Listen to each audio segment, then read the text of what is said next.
In the heart of Los Angeles, 1971, a street gang was born that would change the city forever. The Crips. Founded by two young men hungry for respect, power, and survival. One of them was Stanley Tookie Williams. To his neighbors, he was strong, fearless, a leader. To the police, he became the face of a violent empire built on drugs, blood, and fear. By the late 1970s, Williams was no longer just a gang leader. He stood accused of 4 brutal murders. In one case, a gas station clerk named Albert Owens was shot dead during a robbery. Just weeks later, an immigrant family, Yen E. Yang, Sai Shai Yang, and their son Paul, were slaughtered in their Los Angeles motel. Prosecutors said the evidence pointed to Williams. He denied it. The jury didn't believe him. In 1981, Stanley Tookie Williams was sentenced to die. But here's where the story twists. Behind the walls of San Quentin prison, the same man who helped create one of the deadliest gangs in America began to write children's books, warnings about violence, messages urging kids to stay away from the life he once embraced. Suddenly, Tookie wasn't just a gangster on death row, he was a man nominated for the Nobel Peace Prize. Supporters argued he had transformed, that his life should be spared. Even celebrities and activists rallied to his side, but to the families of the victims, it was too little too late. On December 13, 2005, as protesters filled the streets outside San Quentin, Williams was executed by lethal injection. He left no final words, only a legacy that forces us to ask, can a man's past sins ever be erased by the good he does in the end, aka Tookie, classification murderer. Characteristics: robberies, co-founder of the violent Crips street gang. Number of victims 4, date of murder February-March 1979, date of birth December 29, 1953. Victims profile: Albert Lewis Owens, 26, store clerk, and Yen I Yang, 76, and Sai Shai Yang, 63, owners of the Brookhaven Motel, and their daughter Yi Chen Lin. A method of murder: shooting location Los Angeles County, California, USA. Status: executed by lethal injection in California on December 13, 2005. In the early morning hours of February 28, 1979, Williams and 3 friends were riding around in 2 cars smoking PCP-laced cigarettes looking to make some money. After making 2 unsuccessful restaurant and liquor store robbery attempts, they eventually went to a 7-Eleven store where 26-year-old Army veteran and father of 2 Albert Lewis Owens was working the overnight shift and sweeping the parking lot. Armed with a shotgun, Williams led Owens to the back room of the store, while one of the companions emptied the cash register drawer and took $120. The defendant ordered Owens to get on his knees and then shot him twice in the back with the shotgun. Williams said later that he did so to eliminate witnesses. One of his accomplices testified at trial that Williams later made fun of the noises made by Owens when he was shot, causing Williams to laugh hysterically. 11 days later, at about 5:30 a.m., Williams and another man broke down the door and entered the Brookhaven Motel at 10411 South Vermont Avenue in Los Angeles and shot to death 76-year-old Sai Shai Yang, his 63-year-old wife Yen E. Yang, and their 43-year-old daughter Yi Chen Lin. He took $50 in cash and left. Williams and Raymond Washington co-founded the Crips, a street gang, in 1971. While incarcerated on death row, Williams gained notoriety by authoring children's books with an anti-gang message and promoting peace. In recent years, he was nominated for the Nobel Prize in Literature, and for peace, he gained unparalleled support from celebrities and anti-death penalty activists, including Mike Farrell, Jesse Jackson, Jamie Foxx, and others who argued that his work and redemption on death row merited a reprieve from execution. Death Watch at San Quentin. Tookie Williams is executed. The killer of 4 and Crips co-founder is given a lethal injection after Schwarzenegger denies clemency. He never admitted his guilt. December 13, 2005. Stanley Tookie Williams, whose self-described evolution from gang thug to anti-violence crusader won him an international following and nominations for a Nobel Peace Prize, was executed by lethal injection early today, hours after Governor Arnold Schwarzenegger refused to spare his life. His death was announced at 12:35 a.m. During the execution, the inmate's friend, Barbara Becknell, and other supporters mouthed, "God bless you" and "We love you," and blew kisses to Williams. Williams also seemed to mouth statements to Becknell. The entire procedure took longer than usual. The execution team took about 12 minutes to find a vein in Williams' muscular left arm. While the personnel were probing, Williams repeatedly lifted his head off the gurney, winced visibly, and at one point appeared to say, "Still can't find it." After Williams was pronounced dead, Becknell and two other supporters of Williams turned toward the media in the witness room and yelled in unison, "The state of California just killed an innocent man." Laura Owen's murder victim, Albert Owen's stepmother, appeared shaken and was embraced by another woman. Outside the gates of San Quentin, as midnight approached, speakers urged calm. There was a moment of tension when a Williams friend, Fred Jackson, told the crowd, "It's all over." Angry shouts broke out. A woman sobbed on someone's shoulder and a man burned an American flag. As Jackson continued to urge calm, the crowd dispersed. Speaking outside the gates of San Quentin after the execution, Becknell, who was taking possession of Williams' body, called Schwarzenegger a cold-blooded murderer and vowed to work for his defeat in the next election. Despite persistent pleas for mercy from around the globe, the governor earlier in the day had said Williams was unworthy of clemency because he had not admitted his brutal shotgun murders of 4 people during 2 robberies 26 years ago. After the U.S. Supreme Court denied a request for a last-minute stay Monday evening, the co-founder of the infamous Crip Street gang, who insisted he was innocent of the murders, became the 12th man executed by the state of California since voters reinstated capital punishment in 1978. With its racial overtones and compelling theme society's dueling goals of redemption and retribution, the case provoked more controversy than any California execution in a generation and became a magnet for attention and media worldwide. A long list of prominent supporters, as disparate as South African Bishop Desmond Tutu and rapper Snoop Dogg, rallied to Williams' cause. But in a strongly worded rejection of Williams' request for clemency, Schwarzenegger said he saw no need to rehash or second-guess the many court decisions already rendered in the case, and he questioned the death row inmates' claims of atonement. Williams, the governor, said in a statement, never admitted guilt, plotted to kill law enforcement officers after his capture, and made little mention in his writings of the scourge of gang killings, which the statement called a tragedy of our modern culture. As night descended Monday, about 1,000 demonstrators who gathered on a tree-lined street leading to the gates of San Quentin State Prison endured frosty temperatures to protest the execution. Joan Baez sang "Swing Low, Sweet Chariot" as speakers urged participants to keep fighting. Small clumps of people in scarves and gloves held candles and sang hymns while others wandered off alone, gazing into the bay. There were small, scattered protests around the state, including a candlelight vigil Monday night in Lamert Park. A few death penalty supporters also turned out at San Quentin. Scuffles and shoving matches broke out on occasion, but no serious incidents were reported. Behind the prison's thick walls, Williams passed his dwindling hours quietly visiting with friends and talking on the telephone while under constant watch by guards. An acquaintance described him sitting at a table handcuffed next to untouched turkey sandwiches, bidding goodbye to friends in an ordinary, everyday manner. A prison spokesman said Williams was calm and upbeat, though he ate nothing but oatmeal and milk all day, refusing the privilege of a special last meal. Williams also declined a spiritual advisor. The Reverend Jesse Jackson said he met twice with Williams and together with Becknell delivered the news that the governor had denied clemency. Williams smiled as if he expected it, Jackson said. He said Williams again denied his guilt and said that he thought his baggage as a Crip was on trial more than for the 4 murders. In recent statements, Williams had expressed a philosophical attitude about his own death.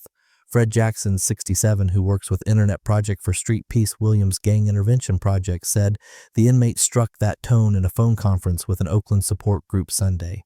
He said he doesn't fear death, he doesn't fear what he does not know, Jackson said. At 6 p.m., Williams was strip-searched, given a set of clean clothes, and placed in a holding cell, steps from the death chamber under nonstop observation by a sergeant and 2 officers. Officials said he spent the evening watching TV and reading some of the roughly 50 letters that arrived Monday from as far as Italy and Israel, including some from school children.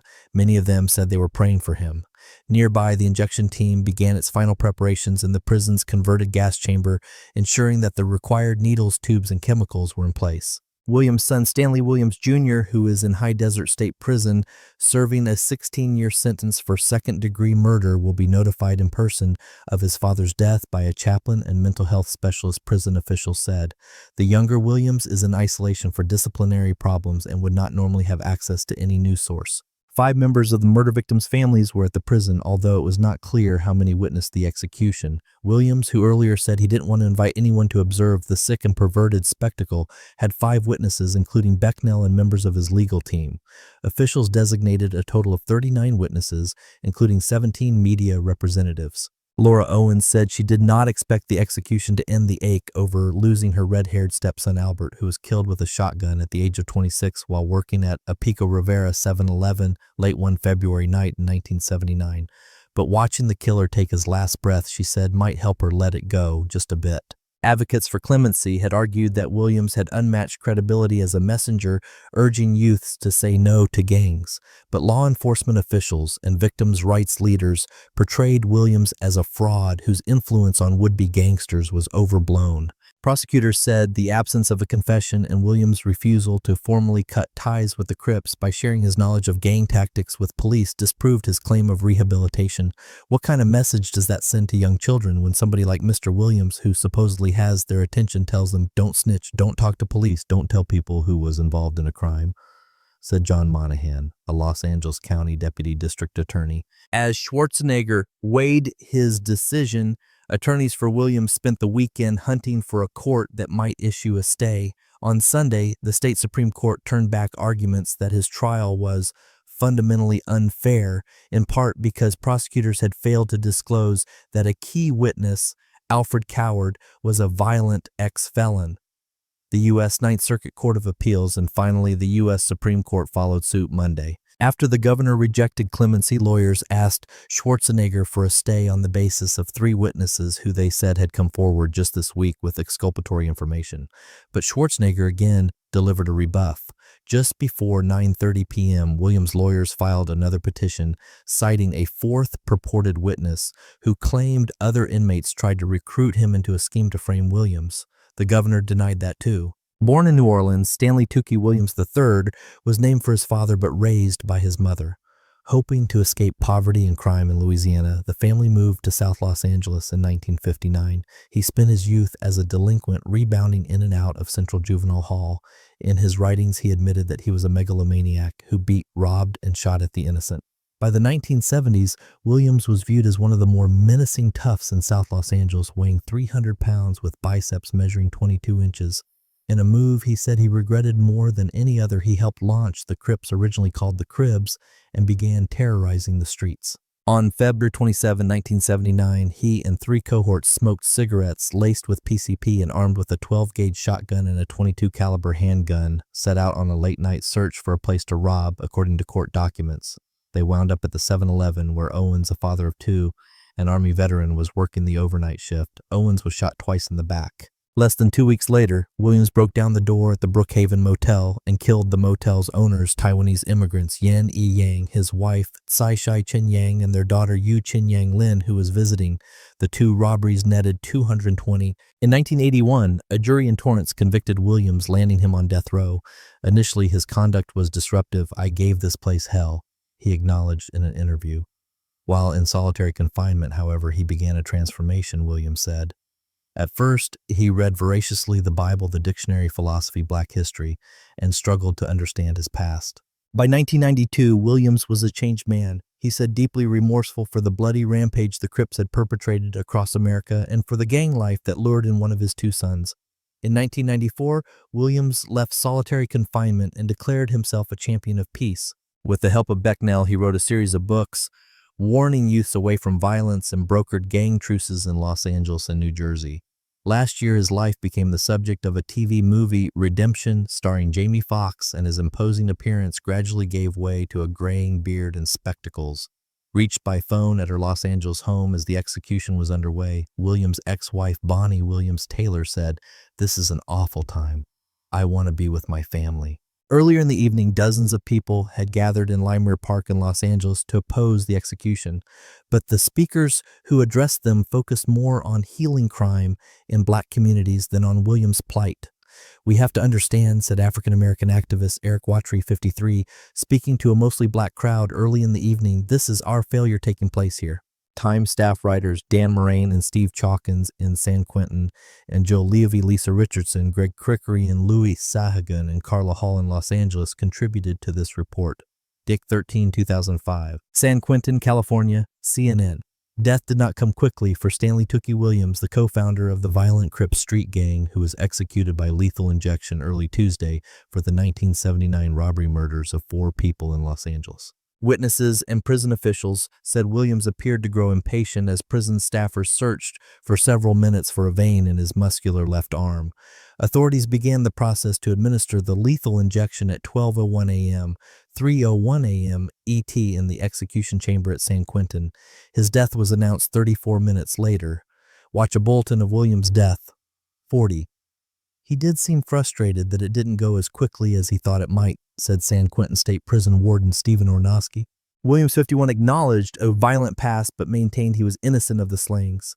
He became an anti-gang crusader while on death row. It was the second execution in California this year and the 12th since the death penalty was reinstated in the 1970s. He had a just punishment, said Laura Owens, stepmother of one of Williams' victims and a witness to the execution. Now, I just want to get on, she told CNN on Tuesday, watch victim's stepmother talk about execution of a 354. Williams' case set off intense debate over capital punishment and redemption, with celebrities, activists, and anti-death penalty advocates saying his initiatives and anti-gang message from behind bars meant his life was worth saving. Williams had been nominated for the Nobel Peace Prize and the Nobel Prize in Literature by an array of college professors, a Swiss lawmaker, and others. Difficulty inserting needle. 17 reporters witnessed the execution and gave their accounts afterward. Watch the witnesses describe Williams' last minutes. 10:04. They said inserting the IVs to administer the lethal chemicals took nearly 20 minutes, with staff having particular difficulty getting a needle into Williams' left arm. Witness Crystal Carrion of the Sacramento Bee said Williams was restless during the preparations. Another witness, Kim Curtis, a reporter for the Associated Press, said Williams appeared to say, "You doing that right?" as prison staffers searched for a vein. Los Angeles Times columnist Steve Lopez said Williams offered no resistance, but raised his head several times and looked toward his supporters in the press gallery. Some witnesses said Williams appeared to wince when the needle found its mark. 3 of Williams' invited supporters shouted in unison, "The state of California just killed an innocent man," as they exited the gallery after his death. Minutes earlier, reporters said at least one of the 3 had given Williams a raised fist salute. Clemency appeals denied. The execution went ahead as scheduled after the U.S. Supreme Court late Monday rejected a last-ditch appeal. The High Court's ruling followed California Gov. Arnold Schwarzenegger's decision to deny clemency for Williams. Based on the cumulative weight of the evidence, there is no reason to second-guess the jury's decision of guilt or raise significant doubts or serious reservations about Williams' convictions and death sentence, Schwarzenegger said in a 5-page statement explaining his decision. Before Williams went to the execution chamber, Owens said she felt justice is going to be done tonight. "I had faith that when Governor Arnold Schwarzenegger looked at the facts of the case that he was going to decide not to do clemency," said Owens, whose stepson Albert Owens was shot to death in a convenience store holdup. "I don't like it being said it's a political decision," she added. "It was an evidence decision." Williams had maintained his innocence since his arrest and conviction in the 1979 slayings. He denounced gang violence and wrote children's books with an anti-gang message, donating the proceeds to anti-gang community groups. One of his lawyers, Peter Fleming, called the governor's decision to deny clemency wrong-headed. Watch the lawyer's reaction, needing 5 here. As Williams was being moved to a holding cell next to the death chamber Monday evening, his lead attorney John Harris had said the convict was at peace. Protesters outside the gates. A crowd of demonstrators gathered outside the gates of the prison Monday evening with celebrities, activists, and anti-death penalty advocates pleading for Williams' life to be spared. Watch the San Quentin protest. 138. I am saddened that we are continuing to demean human life by pretending that we are God and making determinations to kill other individuals for what it is claimed they have done, former MASH star and death penalty opponent Mike Farrell told CNN. Civil rights leader Jesse Jackson, who visited with Williams, said Schwarzenegger decided to choose revenge over redemption and to use Tookie Williams as a trophy in the flawed system. To kill him is a way of making politicians look tough, Jackson said. It does not make it right. It does not make any of us safer. It does not make any of us more secure. Sister Helen Prejean, a Roman Catholic nun and prominent death penalty opponent, compared the death penalty to gang justice. Gang justice is if you kill a member of our gang, we kill you. And don't tell me anything about how you changed your life or what you're going to do, she said. You kill and we kill you, and that's what the United States of America is doing with this. But Schwarzenegger questioned the sincerity of Williams' conversion to nonviolence. Is Williams' redemption complete and sincere, or is it just a hollow promise? Schwarzenegger wrote, Without an apology and atonement for these senseless and brutal killings, there can be no redemption. He added, in this case, the one thing that would be the clearest indication of complete remorse and full redemption is the one thing Williams will not do. Barbara Becknell, the editor of Williams' books, pledged that his supporters would not give up their fight to prove Williams' innocence. We are going to prove his innocence, and when we do, we are going to show that Gov. Arnold Schwarzenegger is in fact himself a cold-blooded murderer, Becknell said. Prosecutor evidence rock solid. Williams was sentenced to death in 1981 in the killing of Owens, a 26-year-old Los Angeles convenience store clerk. The clerk was shot twice in the back with a 12-gauge shotgun while face down on the floor. Less than 2 weeks after Owens' February 1979 slaying jurors concluded, Williams killed an immigrant Chinese couple and their 41-year-old daughter while stealing less than $100 in cash from their motel. Robert Martin, one of the prosecutors who sent Williams to prison, said the courts have scrutinized this from every angle and they've found that the evidence is rock solid. He questioned whether there was any moral equivalence between co-authoring some children's books and the senseless murder of 4 people in cold blood. The books will live on, Martin told CNN. We have many authors who have died and their books are still in print. And if they have any good effect, that can continue. So I don't believe that that is a conclusive argument. CNN's Ted Rollins, Corrine Winter, and Bill Mears contributed to this report. Tuesday, December 13, 2005. Stanley Tookie Williams, a gangster who became an anti-gang crusader in prison and the focus of a furious clash between advocates of punishment and redemption, was executed by lethal injection early today for 4 1979 Los Angeles area murders that he denied committing. Williams, 51, was pronounced dead at 12:35 a.m. at San Quentin State Prison, where he had spent nearly half his life. His execution had been all but assured Monday when Governor Arnold Schwarzenegger denied clemency, saying the facts do not justify overturning the jury's verdict or the decisions of the courts in this case. Williams offered no resistance as he was strapped to the gurney in the death chamber, but appeared exasperated as prison officials hooked him up to the intravenous tubes that injected the poison, according to reporters who witnessed the execution. One reporter said it took 36 minutes from when Williams was brought into the chamber for him to be pronounced dead. At one point, Williams looked around and appeared to ask, "You doing that right?" said Kim Curtis of the Associated Press. A total of 39 people watched Williams die, including a few he invited to be witnesses. 3 of them raised their fists in salute as Williams looked at them and afterward yelled, "The state of California just killed an innocent man," said Chronicle reporter Kevin Fagan.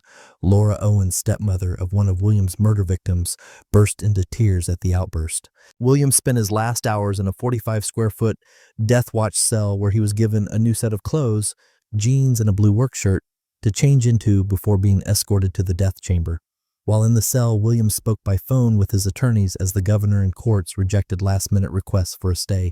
He also had access to a television set but wasn't watching, said Terry Thornton, a spokeswoman for the State Department of Corrections and Rehabilitation. Outside the prison gates, about 2,000 death penalty protesters prayed for a last-minute reprieve, while a few motorists shouted from their car windows, "Kill him."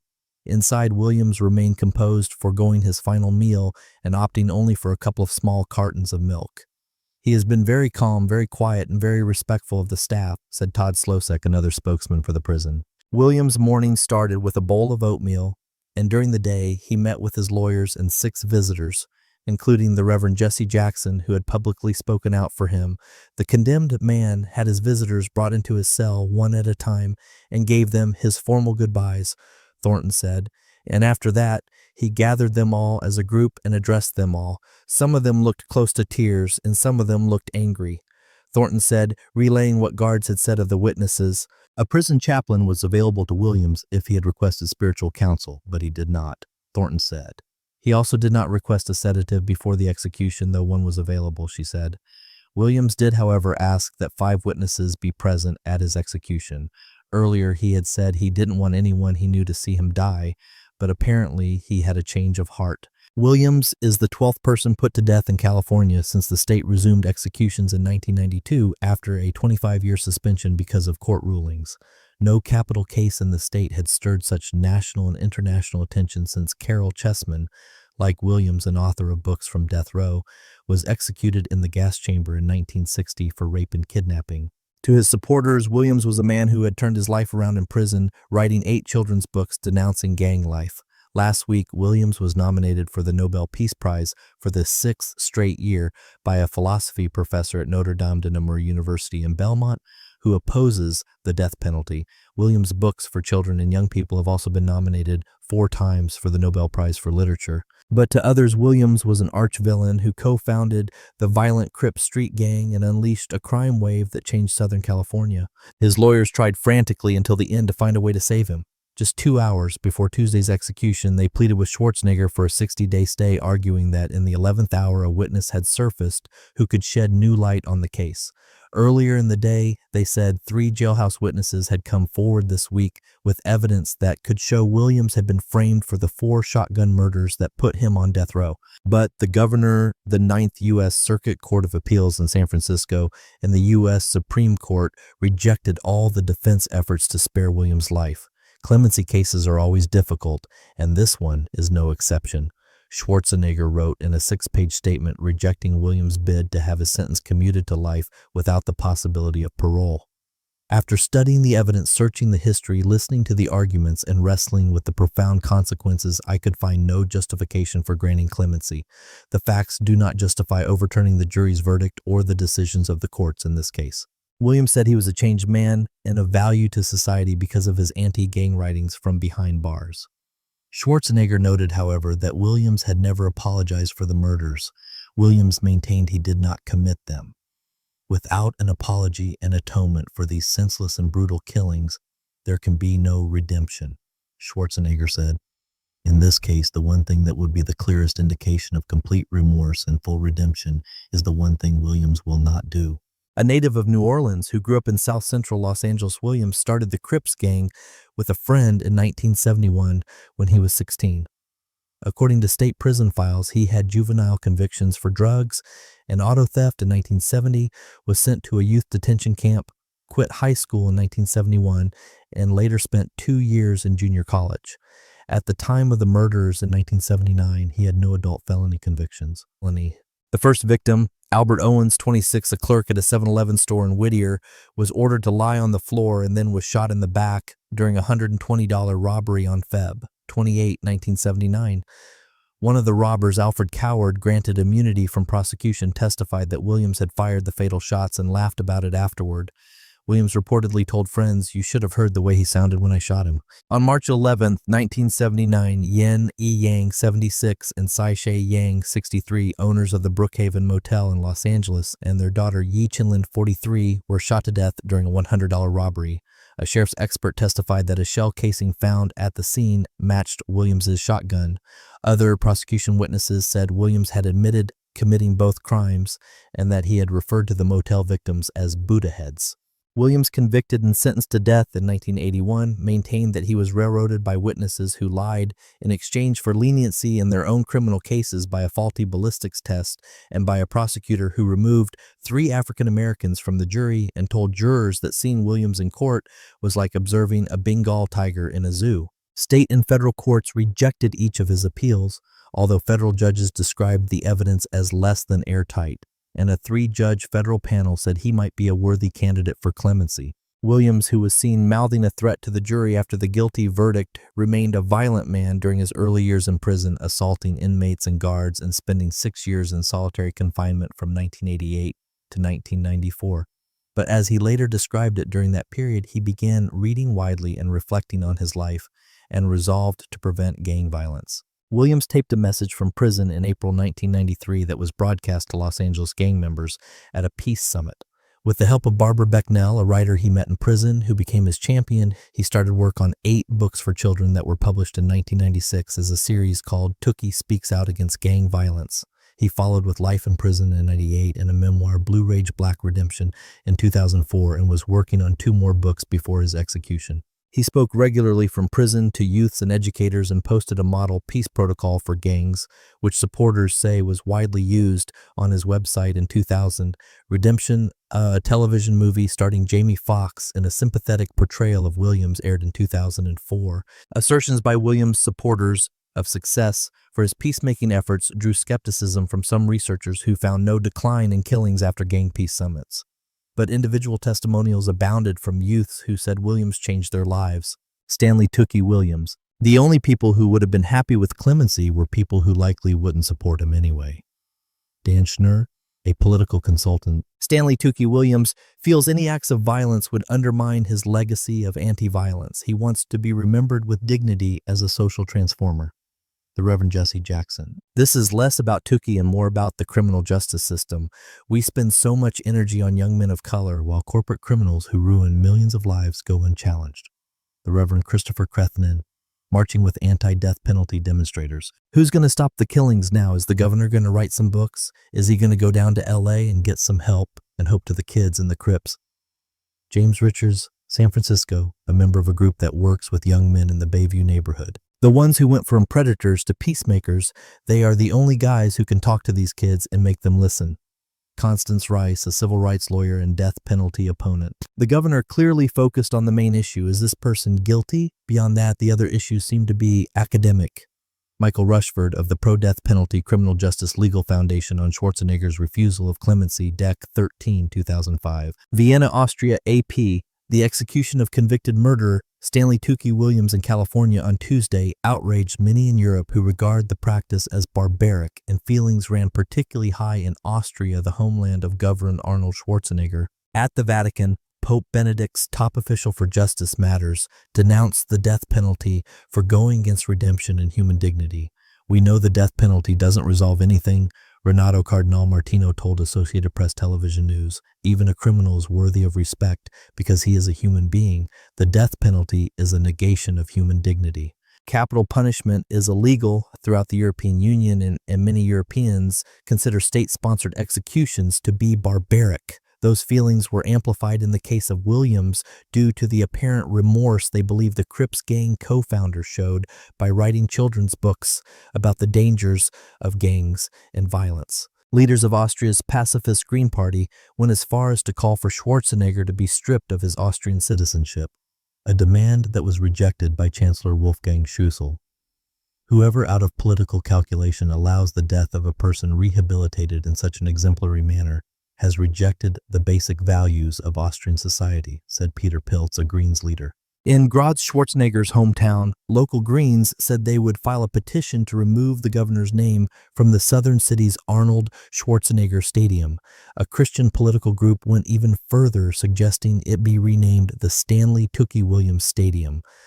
Mr. Williams had converted and, unlike Mr. Schwarzenegger, opposed every form of violence, said Richard Schadauer, the chairman of the Association of Christianity and Social Democracy. Williams was executed Tuesday morning at California's San Quentin State Prison after Schwarzenegger denied Williams' request for clemency. Schwarzenegger suggested that Williams' supposed change of heart was not genuine because he had not shown any real remorse for killings committed by the Crips. Criticism came quickly from many quarters, including the Socialist Party in France, where the death penalty was abolished in 1981. "I'm proud to be a Frenchman Party spokesman," Julien Drey told RTL Radio. "I am proud to live in France, in a country where we don't execute somebody 21 years later." Schwarzenegger has a lot of muscles, but apparently not much heart, Drey added. In Italy, the country's chapter of Amnesty International called the execution of Williams a cold-blooded murder. His execution is a slap in the face to the principle of rehabilitation of inmates, an inhumane and inclement act toward a person who, with his exemplary behavior and his activity in favor of street kids, had become an important figure and a symbol of hope for many youths, the group said in a statement. In Germany, Volker Beck, a leading member of the opposition Greens Party, expressed disappointment. Schwarzenegger's decision is a cowardly decision, Beck told the Netzeitung online newspaper. From London, Clive Stafford Smith, a human rights lawyer specializing in death penalty cases, called the execution very sad. He was twice as old as when they sentenced him to die, and he certainly wasn't the same person that he was when he was sentenced, Stafford Smith said. Rome Mayor Walter Veltroni called it a sad day and said the city would keep Williams in its memory the next time it celebrated a victory against the death penalty somewhere in the world. Rome's Colosseum, once the arena for deadly gladiator combat and executions, has become a symbol of Italy's anti-death penalty stance. Since 1999, the monument has been bathed in golden light every time a death sentence is commuted somewhere in the world or a country abolishes capital punishment. "I hope there will be such an occasion soon," Veltroni said in a statement. "When it happens, we will do it with a special thought for Tookie, Dec. 12, 2005. Los Angeles, Reuters. Is Stanley Tookie Williams a cold-blooded killer who has duped Hollywood with feigned innocence, phony assertions of redemption, and embellished claims of his sway over gangland Los Angeles to escape execution? Or is Williams, who is scheduled to die shortly after midnight, a wrongly convicted man who nevertheless devoted a quarter-century in prison to troubled kids, saving 150,000 lives from behind bars in a campaign worthy of the Nobel Peace Prize? The debate over the most discussed U.S. execution in recent memory hinges on the wildly divergent views of the 51-year-old man who sits on San Quentin's death row. The transcripts of Williams' 1981 trial paint a disturbing picture of the former Crips gang leader who was convicted of shooting 4 people to death with a shotgun during 2 robberies, later boasting about the gurgling sounds convenience store clerk Albert Owens made as he died. During the trial, prosecutors say Williams plotted to kill a sheriff's deputy and an accomplice who was expected to testify against him, then blow up a bus full of inmates with dynamite to escape in the resulting chaos. After the jury read their guilty verdict, Williams, according to transcripts, looked to jurors and mouthed, "I'm going to get each and every one of you motherfucker." Williams' supporters, who include film star Jamie Foxx and rapper Snoop Dogg, charged that there was no evidence linking him to the crimes, suggesting he was railroaded by a racist jury after 3 blacks were removed from the panel. Does Tookie matter? Years later, even the composition of the jury pool is still in dispute. Williams' supporters have said that it was all white, while prosecutors say that there was at least 1 black and 1 Hispanic on the panel. Prosecutors say evidence showed Williams purchased the 12-gauge shotgun used in the crimes and point to testimony by an accomplice that Williams shot Owens. 2 witnesses said he confessed to the murders. Williams declined to testify in his defense, calling his stepfather, girlfriend, and 2 fellow inmates as witnesses. Defenders say he found redemption in San Quentin, writing books urging children to reject violence and renouncing his gang life. He offered counseling by telephone to school kids. They say his stature as a founder of the notorious Crips gives him a unique ability to steer youth away from gangs and assert that he has saved 150,000 lives. He has been nominated for the Nobel Peace Prize 5 times for his anti-gang work and 4 times for the Literature Prize by backers who include university professors from the United States and Europe. But gang experts dispute Williams claims to have founded the Crips and say he has little influence over teens. Los Angeles Police Chief Bill Bratton has said that few gang members had likely heard of Williams before press coverage of his execution. Williams has said he now regrets his role in the Crips, but has refused to debrief authorities on the gang, saying that doing so would brand him a snitch. Others have said that Williams' books are a crass publicity campaign and have sold only a few hundred copies each. A spokesman for Williams' publisher Power Kids Press refused to give out sales figures for the 8 books, but said 3 were still in print. Caliph executes former gang leader Tookie Williams. Tui Deck, 13/2005, 3:38 a.m. ET. San Quentin, California. Reuters. Former Crips gang leader Stanley Tookie Williams was executed by lethal injection early on Tuesday at California's San Quentin State Prison as punishment for murdering 4 people during 1979 robberies. The execution in the high-profile case follows California Gov. Arnold Schwarzenegger's rejection of a clemency petition and the denial of last-minute legal appeals by top courts. The execution of Stanley Tookie Williams. Outside San Quentin Prison Monday night, under the floodlights, death penalty opponents prayed, sang hymns, and cursed the Terminator December 13, 2005. Stanley Tookie Williams was executed by lethal injection at California's San Quentin Prison early Tuesday morning. He was 51 years old. Williams walked into the execution chamber, a semi-octagonal room with a padded green gurney and flooded with pale white light. He lay down. Guards strapped him in. A guard kept a hand on Williams' shoulder. A nurse had difficulty finding a vein in his left arm. She accidentally drew blood. It took 12 minutes to prepare the IVs. Williams held his head up. He looked at the press, 17 journalists in all. He looked at his loved ones, 5 of them present, and mouthed words that journalists couldn't hear or understand. At 12:21 a.m., the first drug, 5 grams of sodium pentothal to make Williams unconscious, was pumped into his arm. That was soon followed by injections of 50 cc's of pancuronium bromide to stop his breathing and 50 cc's of potassium chloride to stop his heart. After a few minutes, Williams' stomach began to spasm and contract. Soon he was not moving. The room full of witnesses sat in silence looking at Williams' unmoving body. 3 of his passionate supporters, including Barbara Becknell, a former Los Angeles Times reporter, cried out, "The state of California just killed an innocent man." A circular flap in a heavy metal door near Williams' body was opened by someone unseen. A piece of paper was slipped through and was unrolled by a female guard who made the final announcement. Stanley Tookie Williams was dead at 12:35 a.m. Inside San Quentin's media center, journalists finally sprung into action. Most had been here over 4 hours. The decor was like that of an old library with drab purple carpeting and bright halogen lighting. A trophy case stood next to instructional videos on what to do if taken hostage. A stage with a folding table and the American flag was at the front of the room. "It looks like they do plays here," one journalist had said earlier. "They could put on Annie." As journalists waited, one guy sketched in a notebook. Monday Night Football played on a small TV. Others flipped through the press package prepared by the San Quentin Press. It opened with 3 pages of pictures of a young Albert Owens, followed by pictures of his dead body lying in a pool of blood next to empty Pepsi cans. On another page that addressed Williams' Nobel Prize nomination, the booklet explained that over 140 nominations are submitted each year and that former nominees have included Hitler, Stalin, and Mussolini. But now, journalists clutched their BlackBerries, hoping to get the first email from their colleague who witnessed the execution. They began tapping the heels of their polished shoes. A photographer took a picture of their faces, lit up by their handheld device's blue glow. A TV cameraman walked up and started filming. When word broke out of the official time of death, a journalist got on his cell. "Hey, Joe, it's me. It's 12:35. People ran to their camera stations. People standing outside said prayers. They sang, "We shall overcome." Although a girl sitting on top of a trailer said, "I don't believe that. I'm not singing." A Richmond caliph, Reverend, began shouting through a megaphone, "I'm tired of singing. I'm tired of talking. Do something. Let's do something." He marched out to a chorus of amens hollering and people following him. It was as if everyone decided to leave and follow the one person who was angry and ready for action. A Native American man on the other side of the street held a large upside-down American flag with a white swastika painted in the blue field of stars. He was shouting at the white maggots who had defiled his land, who had oppressed and enslaved his people.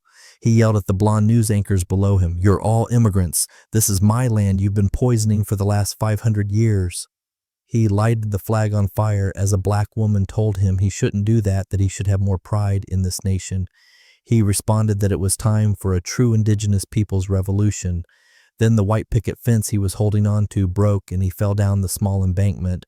Then the people he'd been arguing with lifted him up and asked him if he was okay. "Yeah," he said, "I'm okay." Williams' last chance had been clemency. But early in the afternoon on Monday, Governor Arnold Schwarzenegger had made his decision. Williams had never apologized nor showed remorse for his victims. The governor's statement said, so there could be no clemency. Williams had been convicted of murdering 4 people. He was found guilty of shooting Albert Owens during a 7-Eleven store robbery on Feb 27, 1979, and shooting Yin Ai-yang and Sai-Shai Yang and their daughter Yi-Chin Lin 12 days later at a Los Angeles motel the family owned. He was sentenced to death in 1981. He maintained his innocence until the end. Williams' last visitor on Monday was 67-year-old Richmond resident Fred Davis Jackson, who had been coming to see him since 1997. Williams wore his regular blue prison uniform and was in good spirits on Monday, according to Jackson. "This time I couldn't hug him like I wanted to. He was handcuffed, and he's so big, it's hard to get your arms around him." Williams had been on suicide watch, so a guard sat in the room with him. He had refused an official last meal, but there was turkey there, according to Jackson. "He didn't eat any, though," he said, "and I didn't have an appetite neither." The warden later reported that Williams only drank water and milk. "We said goodbye like we always do," Jackson said. "That was at 6 p.m. It was dark out and getting colder. I said, 'I'll see you later.' We acted like nothing was going to happen. I gave him a regular goodbye because his faith is so strong. And when I said that I'd see him tomorrow, I was saying that he would be with me no matter what."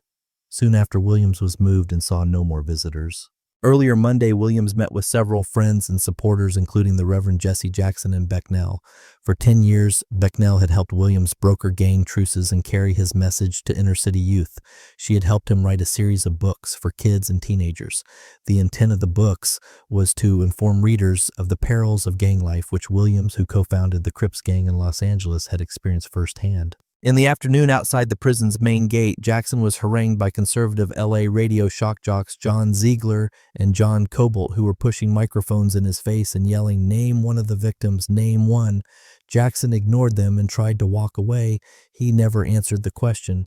You don't know. Answer the question. You don't know, do you? At one point, sheriff's deputies stepped in and pushed the men in opposite directions. Adjacent to the prison sits Point San Quentin Village, a town of 75 people living in quaint houses, condos, and cottages nestled into the hill flush against the prison fences. As night approached, floodlights shone down on Main Street. It looked like a movie set. Some residents had fled. The television and radio trucks were backed into their driveways, lawns, and gardens. Reporters worked out of some of their houses, and NBC TV broadcast from a balcony. Locals charged upward of $2,500 for the space.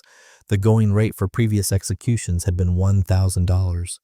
News anchors and reporters were lined up one after the other in their spotlights and were on every 30 minutes as if they were doing a play-by-play. Actor Mike Farrell, well known for his role as B.J. Honeycutt on Maish, and as an advocate against the death penalty, stood before a crowd of gathering protesters and a swarm of media and spoke out against Gov. Schwarzenegger's decision. He said Williams' lawyers met with the governor desk at 8, then left, and they didn't hear from him for 97 hours. He left Stanley Williams to twist in the wind, Farrell said. All of us are not only disappointed, but are disgusted. A California Highway Patrol officer told us there were possibly 4,000 people gathered. More likely the number was closer to 2,000. But the officer did not say that that number represented a diverse group of African Americans, Native Americans, whites, nuns, ministers, Buddhists, Christians, Jews, and members of the Nation of Islam. The night wore on, and 6 women, who called themselves the Threshold Choir, stood in a circle holding burning candles. They sang hymns and prayers. Their voices, almost whispers, were intermittently drowned out by helicopters flying overhead. Below them, people sitting on the beach looking out over the bay, which reflected the dark magenta and violet city light. No one seemed to be talking, as if they were lost in meditation and prayer. Joan Baez sang Swing Low, Sweet Chariot. In the San Francisco Bay Area, people had been gathering for days in support of Williams and in protest against the death penalty. On Sunday, at an American Civil Liberties Union of Northern California ceremony in downtown San Francisco, 700 people showed up to honor Sister Helen Prejean. She received the Chief Justice Earl Warren Civil Liberties Award. Past winners have included Rosa Parks, Thurgood Marshall, and Farrell, who was there moving through the crowd, but it was clear that Williams was on everyone's mind. Dorothy Ehrlich, executive director of the ACLU-NC, said no one should be put to death without the world watching. Sean Penn introduced Sister Helen. They knew each other from working on Dead Man Walking Together, the movie that starred Susan Sarandon and Penn and depicted Sister Helen's experience ministering to Patrick Sonnier and watching him die in the electric chair in 1984 in the state penitentiary in Angola La. At the ceremony, she posed a question to the audience. What if we put 1,000 condemned people in a stadium and shot them? And then answered it sharply. The whole world could see. We have killed 1,000 people and nobody saw. Earlier that morning, members of the anti-capital punishment group Death Penalty Focus met in Sausalito, Calif. For a fundraiser brunch, Executive Director Lance Lindsay had helped organize it, and Organization President Mike Farrell talked informally about Williams to a room of criminal attorneys, professors, business entrepreneurs, a vineyard developer, a private investigator, and a psychologist. There were artists and writers, there were people with money, there were liberals who had worked in politics, fundraising, and volunteering for various social causes and campaigns. Farrell, who is tall and has watery blue eyes and white hair, said he met Williams 5 or 6 years ago. He's very impressive. He's very calming, extraordinarily peaceful given his circumstances, Farrell said. The transformation, from his perspective, redemption, is visible. He's quiet. He speaks like an educated man, interestingly articulate. To use an odd word, he's sweet. Farrell stood in front of a large fireplace. He had helped defend condemned inmates for more than 25 years, starting just after 1976, when the U.S. reinstated the death penalty. We all have a finger in it, Farrell said. We all have a finger in the execution of Stanley Williams. He wore a black coat and sweater dark navy pants. We must uphold the American principle that we all have human value, and I believe that issue starts with the death penalty. He articulated the issues talking of the great inequalities in the system, how poor those on death row are, the discrimination, how most death sentences are carried out in the former slave states. People like Stanley, people on death rows across this country, I call them the invisible people. Farrell said, his hands speaking also as if he were conducting. The thinking goes that people who are invisible in our own lives can be dispensed with easily. He said he knew the pain of those who had lost family members. I lost a loved one to murder and I felt great pain, but it doesn't mean I'm going to stoop to the lowest part of myself. I spoke with the woman who lost her loved one in the Oklahoma City bombing," he continued.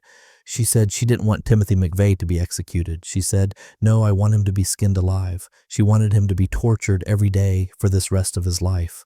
Though I understand the feeling, we cannot as a society condone anyone acting on those feelings. Otherwise, we might as well strap an inmate to a chair and give the grieving family an axe and have them go out at them and let there be blood on the walls." There was silence in the room. A woman with her legs folded beneath her on the couch looked as if she might cry. After midnight on Monday, plenty of people were crying. Following the execution, people trickled down the dark street, and Penn was among them. We asked him how one could ultimately make an invisible person visible. I feel the answer to your question is right here among all these people who came to say what's on their mind, what's in their hearts, he said.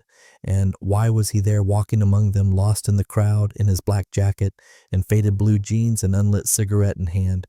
For the same reasons these people are here, I'm here to abolish the death penalty. Diction of 13, 2005. It was fitting somehow that a death row inmate so famous, his life was made into a movie, and whose appeal for mercy was rejected by a movie star turned governor was, until his final moments, the center of a spectacle. Even as Stanley Tookie Williams lay on the execution table in San Quentin just after midnight Tuesday, with thousands rallying on his behalf outside the prison gates, he continued to generate drama as prison technicians fumbled for 12 minutes trying to insert an intravenous line to introduce the poison that would stop his heart. Witnesses reported that a frustrated Williams at one point raised his head and asked his executioners if they needed help finding a vein. Minutes later, Williams, 51, the co-founder of the Crips street gang and convicted murderer of 4, was dead, ending one of California's most dramatic death penalty battles in decades. Williams's fate was sealed Monday afternoon at around 1 p.m. Pacific time when Governor Arnold Schwarzenegger rejected Williams's petition for clemency in unusually harsh language. Schwarzenegger, who had remained largely silent as an ever-growing parade of celebrities called on him to commute Williams's death sentence in recognition of his anti-gang activism while in prison, instead issued a scathing rebuke of Williams's claim that his writings and Nobel Peace Prize nominations were proof that he had redeemed himself during 24 years on death row. Schwarzenegger instead focused on Williams's refusal to express remorse for the 4 1979 shotgun murders that resulted in his death penalty. Is Williams' redemption complete and sincere, or is it just a hollow promise? Schwarzenegger said in a written statement. Without an apology and atonement for these senseless and brutal killings, there can be no redemption. Schwarzenegger even took a swipe at Williams' anti-gang literature, noting that one of his books was dedicated to George Jackson, an infamous prison activist charged with murder and mayhem at San Quentin in the 1970s. As the afternoon went on, Williams's lawyers filed increasingly desperate appeals with the California Supreme Court, and on Monday evening with the U.S. Supreme Court claiming the emergence of new witnesses who could exonerate Williams in the shootings. Even as the legal maneuverings were ongoing, a crowd was gathering outside the gates of San Quentin. As Williams met with his final visitors, read his last stack of mail, and was prepared by prison officials for lethal injection, the crowd outside listened to anti-death penalty messages from the Reverend Jesse Jackson, folk singer, Joan Baez actors, Mike Farrell and Sean Penn, and scores of local leaders. By Monday evening, the streets of Point San Quentin Village, a small seaside hamlet of 50 houses on the road leading to the prison, were packed with more than 2,000 people. The blazing white floodlights of the prison lit up the whole scene like a movie set. Some residents had rented their driveways to television satellite trucks for spot prices that ranged from $1,000 to $3,000 for the night. A portrait photographer attended by a pair of assistants had set up a street-side studio where he was shooting demonstrators who posed in the lotus position against a white backdrop. "This is beautiful, absolutely beautiful," he said. Next to him, a small group of men were clustered around a banner that said, "Queers Against Execution." A man selling hot chocolate was being pursued by a man with a Save Tookie sign shouting, "You fascist bastard." The few anti-Tookie activists, a man carrying blow-ups of the victims' autopsy photos, a guy in a sandwich board saying, "Believe in Jesus," were quickly swarmed by the crowd with chants of "Tookie is innocent." In places, the air was rich with the telltale sweet aroma of an illegal substance, suggesting the dozens of riot police standing by could have plenty of work if they wanted it. A man who appeared to be high on something stumbled by with a sign reading, "My 85-year-old father lost his parents to Hitler, and he calls the governor Arnold Hitler." Another sign featured a photo montage of Schwarzenegger's face superimposed by two huge crossed syringes and the words, "Stop me before I kill again." A speaker from the San Francisco Board of Supervisors was on stage calling Schwarzenegger a Roboton of right-wing mediocrity. There were also poignant sights, a woman standing alone under a tree with a large photograph of a handsome young man. "My son was a murder victim," reader sign. "He opposed the death penalty, so do I." Small groups of demonstrators clutched candles and held each other tight against the chill wind of the San Francisco Bay. The huge prison complex where Williams was being readied for death glowed under white floodlights. Helicopters swirled overhead. On a small plywood stage erected in front of the post office, San Quentin, California, 94964, under a giant papier-mâché figure of Mahatma Gandhi, speakers took turns praising the work of Williams, who authored several books while on death row warning young people against the gang lifestyle. At 10:30 p.m., less than 2 hours before the execution, a speaker announced that Stan is in good spirits. At 11:15 p.m., a former gang member named Diego Garcia thanked Williams for saving him by persuading him to turn his life around. A woman who claimed to be a descendant of Geronimo offered a chant in Cherokee. At 11:30, a small round of "All We Are Saying Is Give Tookie a Chance" to the melody by John Lennon broke out. 2 minutes later, a speaker announced that Schwarzenegger had denied a second reprieve requested by Williams' lawyers. There's a slight gasp and strains of "We Shall Overcome" waft over the crowd. People started lighting candles. In an inexplicable moment of tastelessness, a local radio personality took the stage to promote a hip-hop CD for Williams. Young people reading passages from Williams's anti-gang books shared the stage with various adult speakers, one of whom compared Williams's struggle to that of civil rights icon Rosa Parks. Another invoked John F. Kennedy. It was 1 minute before midnight, just before the execution was to begin, and many in the crowd were weeping. While most of the speakers on stage were young and African American, the audience was predominantly white and older. A friend of Williams took the stage to tell of his final moments that afternoon with Tookie. He said, "Whatever happens, I'm okay. My conscience is clear." A rabbi implored the crowd not to leave at 12:01 when the execution was scheduled to begin. "It can take 10 to 15 minutes until the execution is completed," he warned. "We have to see this through." At 12:35 a.m., Stanley Tookie Williams was pronounced dead, December 13, 2005. San Quentin. Stanley Tookie Williams died by lethal injection early this morning after Governor Arnold Schwarzenegger yesterday denied a plea for clemency by the convicted murderer and co-founder of the Crip Street Gang. Williams, 51, whose case was raised to national prominence in recent weeks by death penalty foes, black leaders, celebrities, and others opposed to his execution, was rendered unconscious by sodium pentothal just after midnight, then injected with pancuronium bromide to stop his breathing and potassium chloride to stop his heart. He had been on death row since being convicted in 1981 of 4 shotgun murders in the Los Angeles area. He was the 12th inmate put to death in California since the state's death penalty was reinstated in 1978. Williams steadfastly maintained he did not commit the 4 murders for which he was convicted, and his supporters, although often offering qualified opinions on his innocence, insisted Williams had been redeemed through his extensive anti-gang writings and other efforts during the past 13 years. In a decision released less than 12 hours before the execution, Schwarzenegger said he was convinced that cumulatively the evidence demonstrating Williams is guilty of these murders is strong and compelling. There is no need to rehash or second-guess the myriad findings of the courts over 24 years of litigation, Schwarzenegger wrote, in declining to commute Williams' death sentence to life in prison without the possibility of parole. Schwarzenegger noted that considering the countless murders committed by the Crips gang that Williams co-founded, one would expect more explicit and direct reference to this byproduct of his former lifestyle in Williams' writings, an apology for this tragedy, but it exists only through innuendo and inference. In any case, it is impossible to separate Williams' claim of innocence of the 4 murders from his claim of redemption, the governor wrote. Without an apology and atonement for these senseless and brutal killings, there can be no redemption. Jonathan Harris, one of Williams' lead attorneys, said Schwarzenegger apparently believed that an innocent man had to confess in order to get clemency. I could not disagree with that more. The California legislature is scheduled to consider a bill in January that would create a moratorium on the state's death penalty until an independent commission can study how it is applied.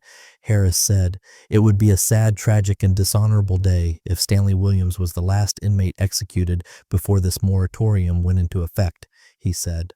Officials with the National Association for the Advancement of Colored People, which has taken up Williams' cause in recent weeks, called Schwarzenegger's decision political and said they were disappointed and saddened by it. He's a first-term governor, he wants a second term, and he's going to make decisions that will appeal to the people who put him in office to get back in office, said NAACP President Bruce Gordon. Gordon said criminal justice in the United States is unequally applied to minorities. There are too many condemned inmates, more often black than white, who have been exonerated when all the evidence is presented, he said. Earlier yesterday, the Ninth U.S. Circuit Court of Appeals denied a last-ditch motion by Williams' lawyers to reopen his case. The court said the claims in the motion were made and denied previously and didn't offer clear and convincing evidence of actual innocence. Last night, the U.S. Supreme Court refused to block the execution. Williams, who was moved to the death watch cell adjacent to the death chamber about 6 p.m., was described by prison officials as calm, quiet, thoughtful, and respectful of the prison staffers who interacted with him. He did not request a spiritual advisor or last meal. His only request after entering the cell was for a couple of cartons of milk. The last California governor to grant clemency to a condemned inmate was Ronald Reagan, who commuted the sentence of brain-damaged Calvin Thomas in 1967. In Los Angeles, police said they didn't expect violence to break out in response to Schwarzenegger's decision. Speaking shortly before the governor's decision was released, Police Chief William Bratton said that Mr. Williams should not be the poster boy for dealing with the death penalty in this country. He's been convicted of 4 murders, and God knows what else he's been involved in his life. He's shown no remorse for those murders, and in recent times he's been discouraging working with the police to deal with murders that continue. Williams co-founded the Crips street gang in 1971 when he was 18. It since has become one of the nation's most notorious gangs. In 1981, he was convicted of murdering 4 people during 2 robberies: Albert Owens, a night clerk at a 7-Eleven convenience store, and motel owners Yin Chang, 76, and Saishai Yang, 63, and their daughter Yi Chen Lin, 43. After 12 years on San Quentin's death row, Williams renounced his violent past and began writing books, including a series aimed at children warning of the dangers of gangs. Beginning in 2000, death penalty foes nominated him repeatedly for Nobel Prizes for Peace and Literature. California Attorney General Bill Lockyer said Nobel Peace Prize nominations average more than 140 annually, and in the past have included Adolf Hitler and Joseph Stalin. Criticizing Williams for refusing to take responsibility for the deaths he caused, Lockyer and other law enforcement officials called the former gang leader an unrepentant killer who tried to avoid execution any way he could. December 13, 2005. San Quentin, California.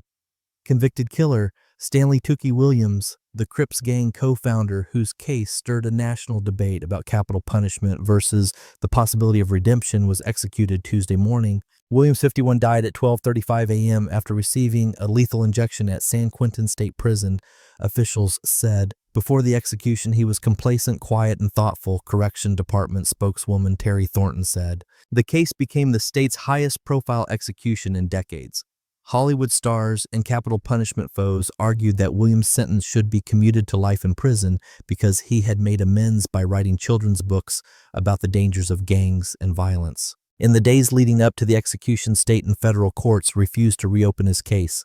Monday, Governor Arnold Schwarzenegger denied Williams' request for clemency, suggesting that his supposed change of heart was not genuine because he had not shown any real remorse for the killings committed by the Crips. Is Williams' redemption complete and sincere, or is it just a hollow promise? Schwarzenegger wrote, "Without an apology and atonement for these senseless and brutal killings, there can be no redemption."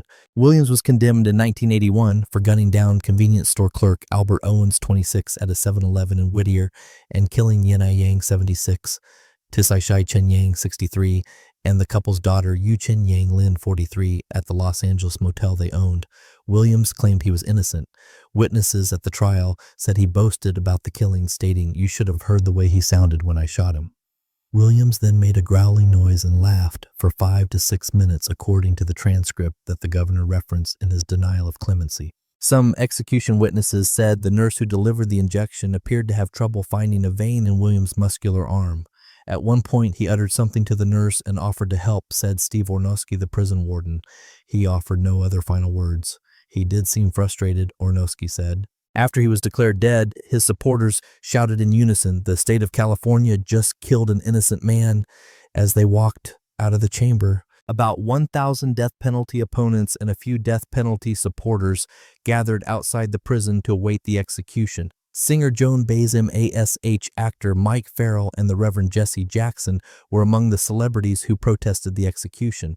Tonight is planned efficient, calculated, antiseptic, cold-blooded murder, and I think everyone who is here to try to enlist the morality and soul of this country, said Baez, who sang Swing Low, Sweet Chariot on a small plywood stage set up just outside the gates. A contingent of 40 people who had walked the approximately 25 miles from San Francisco held signs calling for an end to state-sponsored murder, but others, including Debbie Lynch, 52, of Milpitas, said they wanted to honor the victims. If he admitted to it, the governor might have had a reason to spare his life, Lynch said. Former Crips member Donald Archie, 51, was among those attending a candlelight vigil outside a federal building in Los Angeles. He said he would work to spread Williams' anti-gang message. "The work ain't gonna stop," said Archie, who said he was known as Sweetback as a young Crips member. "Tookie's body might lay down, but his spirit ain't going nowhere. I want everyone to know that the spirit lives." Among the celebrities who took up Williams' cause were Jamie Foxx, who played the gang leader in a cable movie about Williams, rapper Snoop Dogg himself, a former Crip, Sister Helen Prejean, the nun depicted in Dead Man Walking, and Bianca Jagger. During Williams' 24 years on death row, a Swiss legislator, college professors, and others nominated him for the Nobel Prizes in Peace and Literature. "There is no part of me that existed then that exists now," Williams said recently during an interview with the Associated Press. "I haven't had a lot of joy in my life, but in here," he said, pointing to his heart, "I am happy. I am peaceful in here. I am joyful in here." Williams' statements did not sway some relatives of his victims, including Laura Owens, Albert Owens' stepmother. In the days before his death, she was among the outspoken advocates who argued the execution should go forward. "Williams chose to shoot Albert in the back twice. He didn't do anything to deserve it. He begged for his life," she said during a recent interview. "He shot him not once, but twice in the back. I believe Williams needs to get the punishment he was given when he was tried and sentenced." Deck 13, 2005. San Quentin, Calif. Deck 13, Reuters, California prison officials executed Stanley Tookie Williams, 51, the ex-leader of the Crips gang who brutally killed 4 people in 1979, early on Tuesday after top courts and Governor Arnold Schwarzenegger rejected final appeals to spare his life. The time of death was 12:35 a.m. PST on Tuesday. The execution by lethal injection at San Quentin State Prison north of San Francisco followed a frenzied but failed effort to reopen the case by supporters of Williams who repudiated gang life during his 24 years on death row. The case has generated widespread interest and fierce debate over the death penalty in the United States because Williams has written a series of books warning young people against gangs. Witnesses said guards struggled for about 12 minutes to place the needle in a vein in his left arm, frustrating Williams, who occasionally spoke with the guards preparing his death, asking it at one point still can't find it. After he was strapped down, he raised his head often, especially to look at Barbara Becknell, the editor of his books and foremost supporter, who helped bring broad publicity to his case. After his death, Becknell and 2 other supporters broke the silence in the witness room, saying, "The state of California just killed an innocent man." A relative of one of the victims wept as the prisoner's supporters made their defiant statement. Becknell and other supporters said Williams' anti-gang work showed the inmate had changed fundamentally in the half of his life he has spent in prison, but Schwarzenegger and others said his continued protestations of innocence negated any claim that he had redeemed himself. Stanley Williams insists he is innocent and that he will not and should not apologize or otherwise atone for the murders of the 4 victims in this case. Schwarzenegger wrote on Monday in denying clemency, "Without an apology and atonement for these senseless and brutal killings, there can be no redemption. Based on the cumulative weight of the evidence, there is no reason to second-guess the jury's decision of guilt or raise significant doubts or serious reservations about Williams' convictions and death sentence." Crowds protest at prison. Civil rights leader Reverend Jesse Jackson said he broke the news on Monday afternoon that Schwarzenegger had denied clemency as Williams met several supporters in prison. He said, "Don't cry, let's remain strong," Jackson told Reuters. He smiled, with a certain strength, a certain resolve. I think he feels a comfort in his new legacy as a social transformer, Jackson said.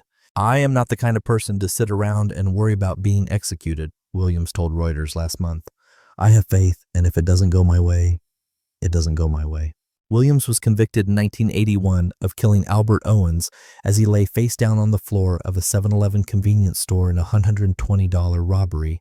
2 weeks later, Williams shot dead an elderly Taiwanese immigrant couple running a motel as well as their visiting daughter.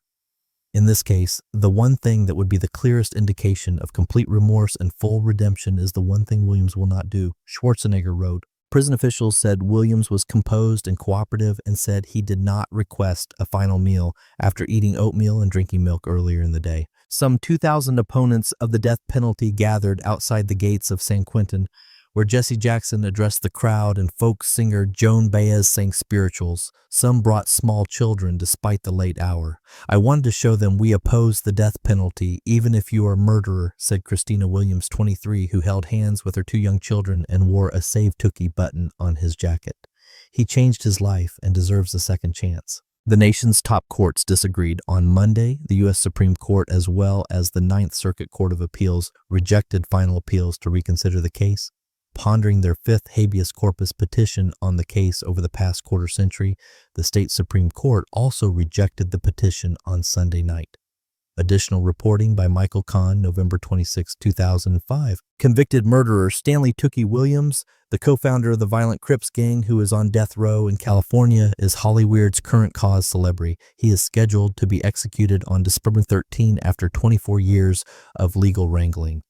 The San Francisco Chronicle reports today that Governor Arnold Schwarzenegger has decided to hold a clemency hearing to see 8. Among the Save Tookie brigades, Snoop Dogg, Bianca Jagger, Jesse Jackson, Margaret Cho, Mike Farrell, Jason Alexander, Lawrence Fishburne, Danny Glover, Angelica Houston, Bonnie Raitt, Tim Robbins, Susan Sarandon, and Noah Weil. I wrote about Williams' bleeding heart worshippers back in 2000 when he was nominated for the Nobel Peace Prize. San Quentin prison officials report that juvenile delinquents idolize Williams. His propaganda has been endorsed by the Congressional Black Caucus as part of an ongoing public relations campaign to soften his image while he ties up the courts with specious legal appeals. Williams has been profiled sympathetically by People magazine, Time, the Los Angeles Times, and the ethnic press. He even appeared on a TV special introduced by President Clinton. Barbara Becknell, a crusading journalist who edits Williams' writings, once gushed that if the death row inmate had been raised in Brentwood instead of South Central, he'd be head of the state Democratic Party. Williams groupies would have us believe that their Nobel Peace Prize nominee is a helpless victim of his environment addled by low self-esteem, forced to turn to violence by racist oppressors, and now apologetic for the atrocities which I and others committed against our race through gang violence. Spare us the sob story. Here are the cold-blooded facts missing from Williams' Nobel Peace Prize application. Williams was convicted of murdering 4 innocent bystanders with a sawed-off shotgun in 1979. There was nothing peaceful or compassionate about the way Albert Owens, Thasai Shai Yang Yin, Ia Yang, and Yi Chen Lin died. Owens was a white teenage clerk at a 7-Eleven convenience store shot twice in the back of the head, execution style, as he lay unarmed on the floor during a holdup. A witness testified that Williams mocked the gurgling sounds Owens made as he lay dying. "You should have heard the way he sounded when I shot him," the witness quoted Williams. The Yangs were Taiwanese immigrants who, along with their daughter Yi Chen Lin, were gunned down during a motel robbery 2 weeks after Owens died. Half of the daughter's face was blown off by the shotgun blasts, former L.A. County Deputy District Attorney Robert Martin told me in an interview this week. Williams called them Buddha heads. Martin recounted and robbed them of petty cash. Williams has yet to apologize to the victims' families. When the trial ended, Martin told me Williams muttered to the prosecution team, "I'll get every one of you spoken like a Nobel laureate. Tookie Williams was sentenced to die for these brutal crimes in 1981. But at the end of this year, he will have celebrated 19 more Thanksgivings, 19 more Christmases, and 19 more birthdays. That's 6 935 days more than Albert Owens, Tsai Shai-Yang Yin-I-Yang, and Yi Chen Lin were allowed to enjoy on this earth. Laura Owens, Albert's stepmother, writes, "My name is Laura Owens. I am the stepmother of Albert Lewis Owens. My husband Albert's father has died, so I also speak for him since we discussed this letter frequently over the years. I am writing you concerning clemency for Stanley Tookie Williams, who murdered Albert in 1979 by shooting him twice in the back. Within seconds, though Albert pleaded for his life, Williams chose to become the judge, jury, and executioner of Albert, then laughed as he lay dying. In 1981, Williams was tried, convicted, and sentenced to death for the murders he committed in cold blood. Now the many, many years of appeals have also been denied, and the facts remain steadfast, and the verdict remains firm. Now that the appeals have been denied, Williams has decided on a new tactic. A female friend has entered his life who happens to be a journalist who wants to write children's books against gangs. Since the defense of brain damage in his appeals did not gain him anything, Williams decided to become an articulate author denouncing gang activity. He doesn't assist the authorities in stopping gang activity by debriefing, however, but concentrates on teaching primary school-age children the walk and talk of gang life. This, he claims, will deter them from joining a gang. The Nobel Peace Prize nominations from the first to the last have been made by activists who see an opportunity to further their personal cause. The first was quoted to have made the nomination to raise the awareness of the death penalty to a higher degree. Totally nothing to do with Williams and whether he deserved the recognition, but for a political agenda. This has been true of each nomination since. They have quoted that it doesn't matter what he has done in the past, but what he is doing now. I contend that he is not doing anything now to warrant any type of award, and it definitely does matter what he has done in the past. It would matter to anyone whose child is dying in a pool of blood because Williams had the loaded gun and chose to shoot, not in self-defense, but shot innocent unarmed victims simply because he could. John and Ken of KFI AM Talk Radio in Los Angeles are following the latest twists and turns.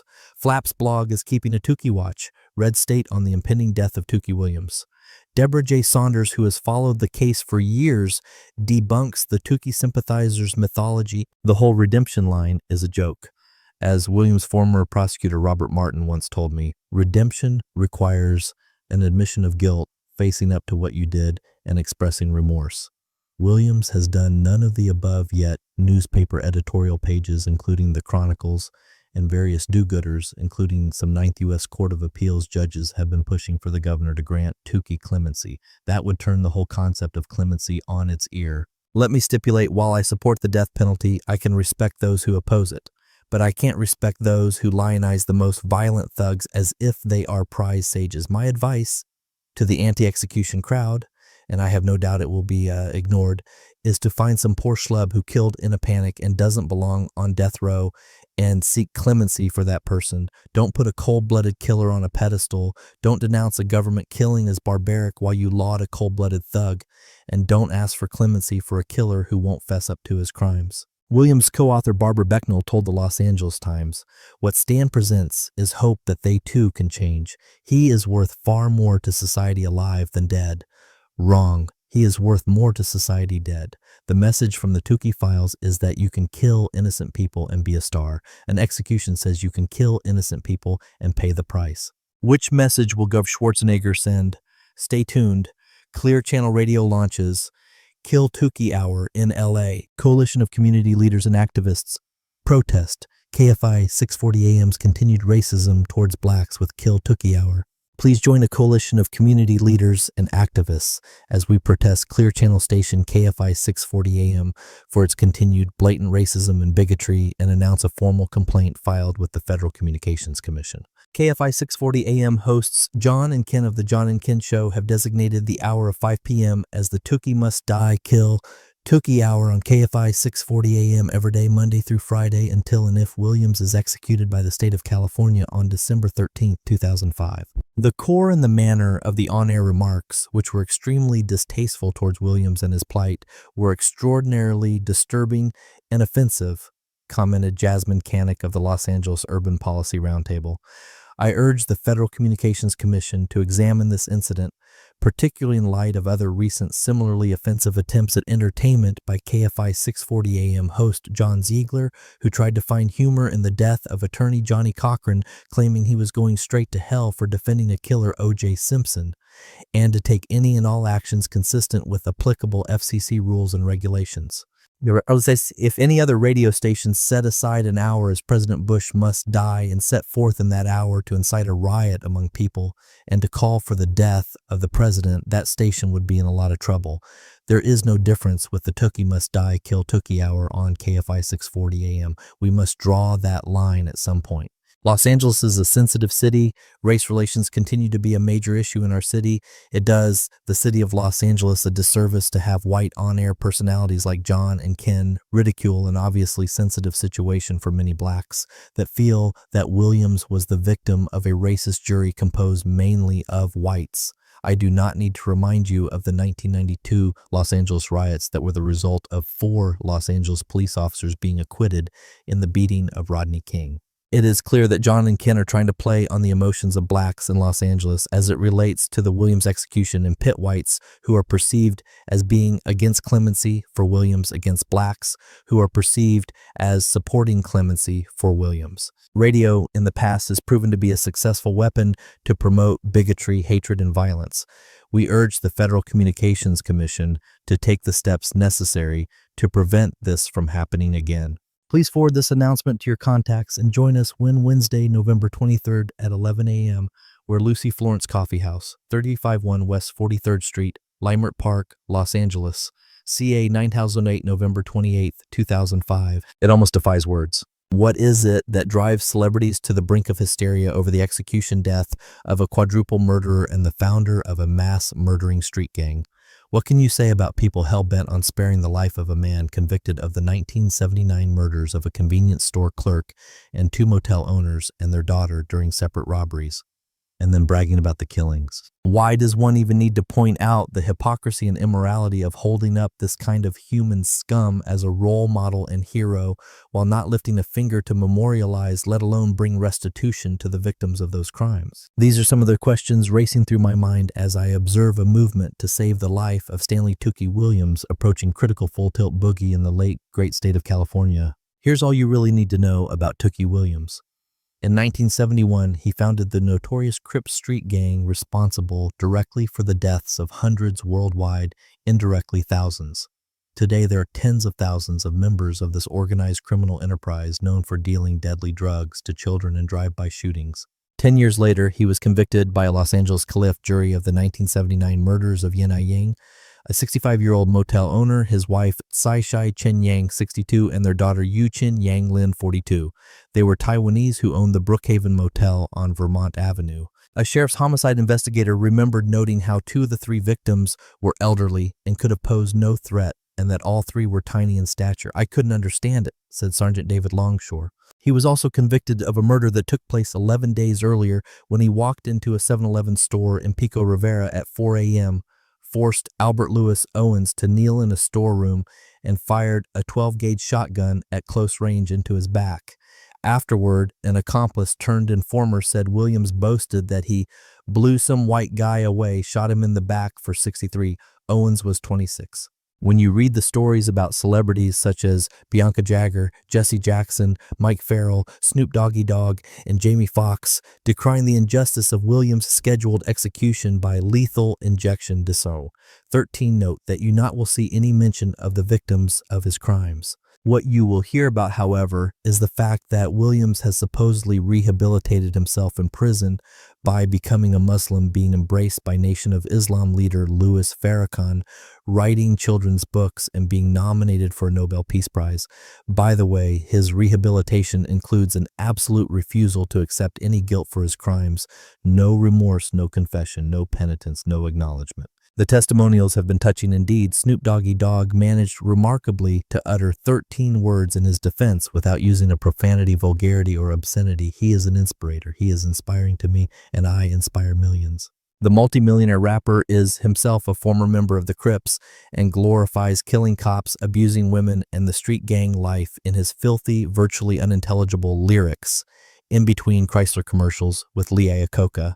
The rhetoric in support of Tookie Williams is getting more animated daily. Some say he's innocent. Some say he was tried not for the murders, but for his gang activities. Some say he couldn't afford good lawyers. Others say the death penalty is just wrong in all cases. I fear all of this hyperventilating is leading to an all too familiar denouement. Riots in Los Angeles have been touched off for less than the execution of this kind of monster. Is that the real goal of these celebrities, or do they really believe the fairy tale they have concocted about Tookie Williams? Either way, a larger question looms. How is it that we have come to live in a world where right is wrong, up is down, black is white, and north is south? It's time for these celebrities to shut up. And it's time for justice to be served at long last for Tookie Williams. The Supreme Court refused to take the case of California death row inmate Stanley Tookie Williams, a founder of the Crips street gang. The 51-year-old former gang member who claims he is innocent was condemned for killing 4 people in 1981 and says jailhouse informants fabricated testimony that he confessed to the murders. While in prison, Williams has been nominated several times for the Nobel Prize for Literature for his work on a series of children's books and efforts intended to curtail youth gang violence.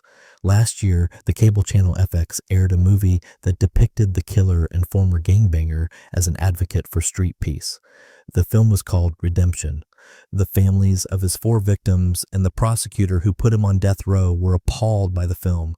To them, the movie glorified Williams while ignoring the violent shotgun deaths during 2 separate 1979 robberies.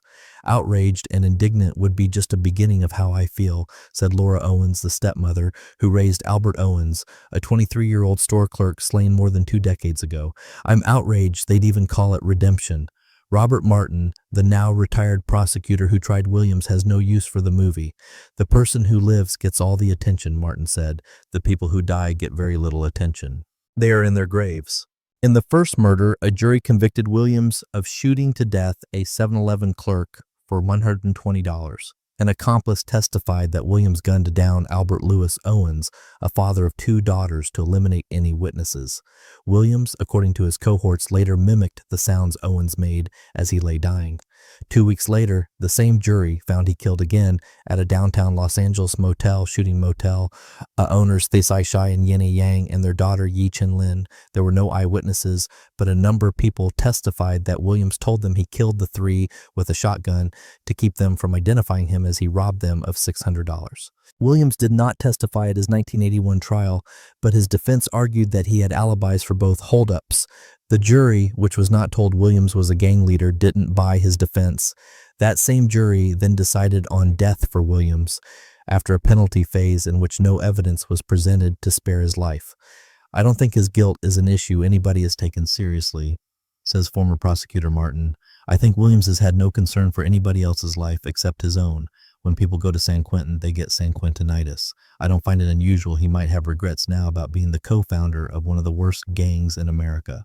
Williams' supporters say he was railroaded, but every court that has reviewed Williams' case has rejected his claims of innocence. Even his trial lawyer, Joe Ingber, acknowledges that the prosecution had a lot on the table in terms of evidence. Wes McBride, president of the California Gang Investigators Association and a veteran of Los Angeles gang wars, is skeptical of Williams' rehabilitation in his death row work. It doesn't balance against 4 lives, McBride says. Nobody is more offended by Williams' recognition than members of the victims' families, furious at the attention Williams has received. We are the ones that have been waiting 24 years for justice to be served, says Rebecca Owens, Vol Albert Owens' daughter. I find it beyond bad taste that the man that killed my father has been nominated for not 1 but 2 Nobel Peace Prizes. I would like to be able to see my father's grave and tell him that the man that took him away from us has finally been brought to justice. The Williams case reached the Supreme Court following a February decision by the San Francisco-based 9th U.S. Circuit Court of Appeals. That court, as did the Supreme Court, refused to grant Williams another hearing based on his argument that prosecutors violated his rights when they dismissed all potential black jurors from hearing the case. The California Criminal Justice Legal Foundation is urging against clemency, and no California governor has granted clemency to a condemned murderer since Ronald Reagan spared the life of a severely brain-damaged killer in 1960. Perhaps now he will finally get the punishment that a jury unanimously agreed he deserved, said the group's president Michael Rushford, National Coalition to Abolish the Death Penalty. Do not execute Stanley Williams, California. Stanley Williams. December 13, 2005. Stanley Williams, a black man, is scheduled to be executed on Dossier 13, 2005 for 2 robberies resulting in the murders of Alvin Owens, Thesai Shai, Yang Yen, Ai Yang, and Yi Chen on Feb 27, 1979 in Los Angeles County. Williams maintains his innocence for these two crimes. However, he admits to a life of gang violence and to co-founding the Crips youth gang. During his 26 total years in prison, 24 of which have been spent on death row, Williams has completely reformed. Williams' case presents a strong argument for clemency. During his time on death row, he has written an award-winning series of children's books that warn about the perils of the gang lifestyle. Written another book for older children that demythologizes the prison experience, undercutting a myth that prison is some kind of rite of passage for young African-American males. Written his own autobiography, which renounces gang violence. Produced a peace protocol to help street gangs turn to peaceful behavior, and founded an internet-based peer mentoring and anti-gang program involving children in the United States, Switzerland, and South Africa. His work played a prominent role in gang truces in Los Angeles and Newark, New Jersey. In 2004, after watching a film that depicts Williams' life redemption, in which the actor Jamie Foxx plays Stanley Williams, more than 300 members of the Crips and Bloods gangs in Newark, New Jersey, signed a peace treaty agreeing to end gang violence. Inspired by Williams' work against violence, a member of the Swiss parliament has nominated him for the Nobel Peace Prize. Furthermore, President George W. Bush's Council on Service and Civic Participation bestowed upon Stanley Williams the Presidential Call to Service Award. The letter congratulating Williams for the award praised him for having contributed to the building of a culture of citizenship, service, and responsibility in America. This special award honors those who have provided more than 4,000 hours of service over the course of their lifetime. In addition to the obvious problems with executing someone who has so clearly reformed and who may serve a meaningful purpose to society if allowed to live, there are also problems with Williams' trial. At Williams' request, no mitigating evidence was presented at trial, although such evidence was available. According to the Supreme Court of California in the People v. Deere, such a lack of any mitigating evidence, even in accord with the defendant's wish, renders the penalty determination constitutionally unreliable.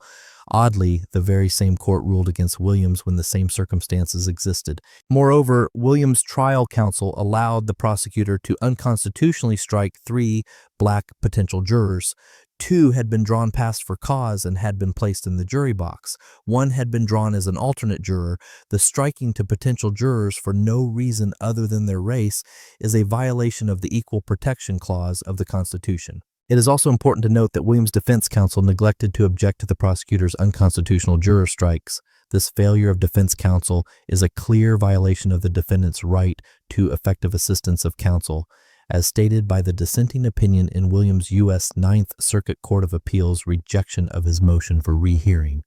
Any reasonable attorney under the circumstances of this case would have objected to the prosecutor's use of peremptory challenges to rid the jury of African Americans. The same dissent also points out that there is a reasonable probability that Williams would have succeeded in proving that the prosecutor was engaging in impermissible racial discrimination. Had trial counsel objected, this probability may have been realized.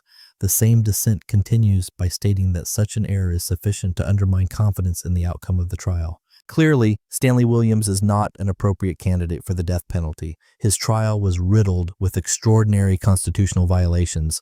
Additionally, Williams has reformed in prison and can serve as an asset to society while serving a term of life in prison without possibility of parole. Please write to Governor Arnold Schwarzenegger to commute Stanley Williams' sentence to life imprisonment.